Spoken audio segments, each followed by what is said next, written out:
Hi Elton, it's Derek here looking at your Volvo V70R. Okay, at one point I thought about one of these for myself, but I couldn't find a 7-seater here in Japan. I'm not even sure if the 7-seater comes in the R version. But what's not to like about it? It has the Halidex 4-wheel drive system with a inline 5-cylinder turbo engine that puts out 300 horsepower. It's out of a 2.5. Pretty good looking styling, and it is in a fast wagon body shape, which is my favorite. It's cool. Nothing much to say about the engine here. Running condition is good, coolant and oil are good. Okay. Condition wise, it's pretty good. Interior is good, other than some cracks and peeling of the seats. And then exterior just has paint fade on the hood, the roof, and other than that, I'd say it's pretty good. Oh, that's right. This one here is left-hand drive. Okay, I'll come back to the interior. So I'm just going to come in here to take the key out. Okay. Alright, so we'll read over the auction sheet here. It is a 2003 Volvo V70R, 2.5 liter engine, auxiliary 4 with an interior B. Original black with 91,837 kilometers. Peeling paint on the front bumper and the back bumper. It's actually on a section that I'm not sure if it's supposed to be painted.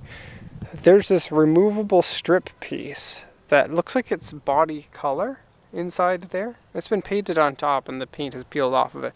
You could take these off and replace them with ones that are already painted, or blank ones, or you can repaint these ones if you want, but I feel like it's hard to repaint something that has a textured surface like that.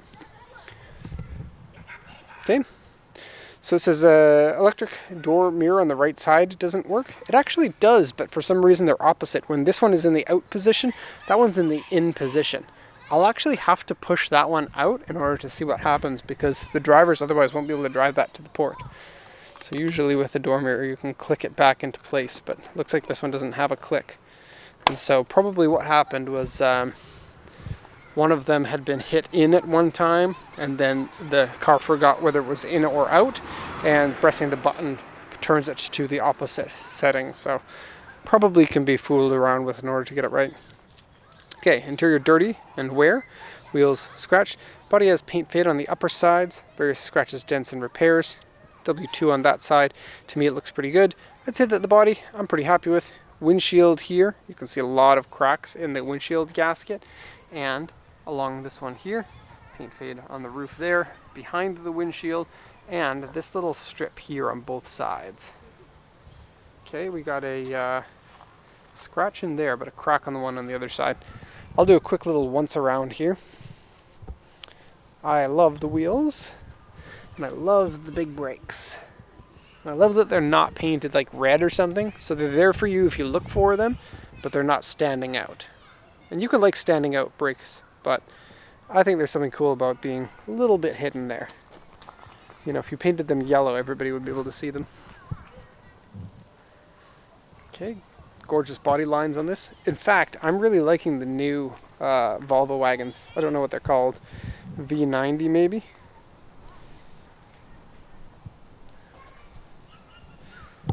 Okay, offset exhaust there.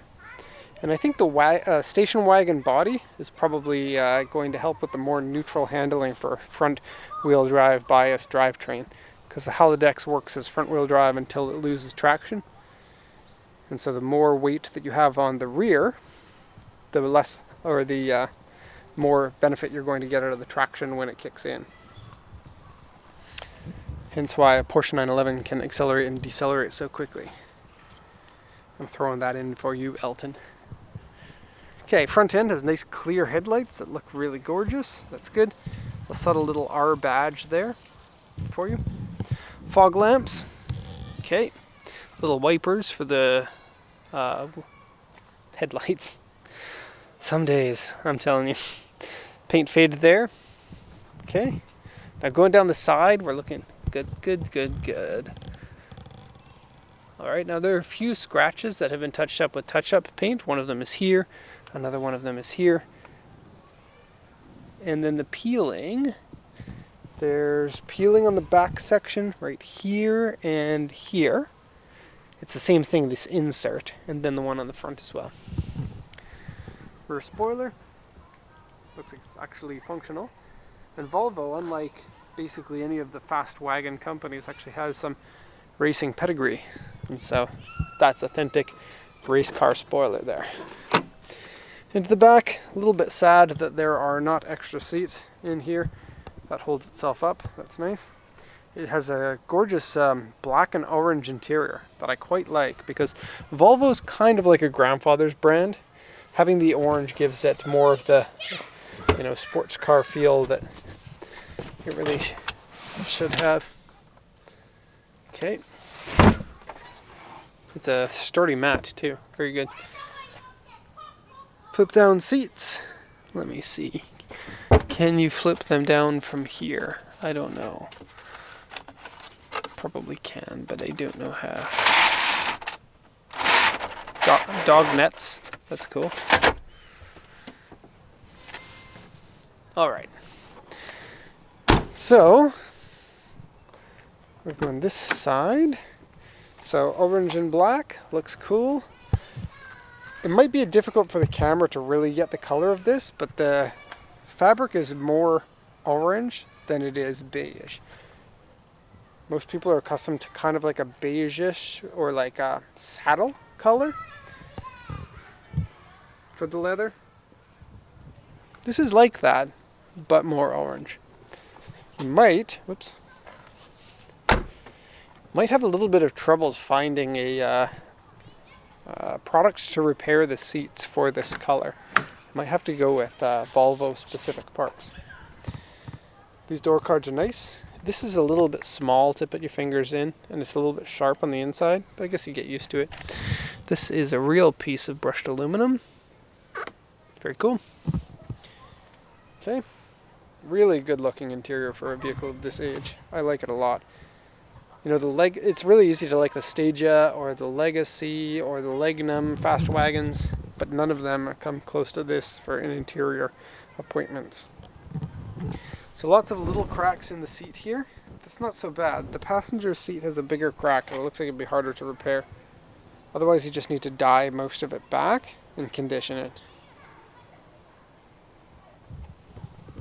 Console feels cheap. I'm a little bit sad about that. You shouldn't have creaking consoles in a vehicle that's supposed to be a pseudo-luxury vehicle. I guess, yeah, like Volvo, they're about the same as Volkswagen, aren't they? Some people might call them a little bit higher than Volkswagen. Maybe somewhere between Volkswagen and Audi. Shouldn't have a creaking console. Going in here, here's the seat crack that I was talking about. And if you look close, the leather is still there. It just needs to be conditioned back. And so, certainly repairable. And a little bit of a color difference between the console and seat. And then, dirtiness of this one here. You can definitely see that the driver's seat has more human oils in it. And so, repairing those seats is going to make a big difference. Okay, fast station wagon time. Not my car, sadly. There you have it. Of course, if you have any questions, let me know. But otherwise, thank you so much, and have a nice day.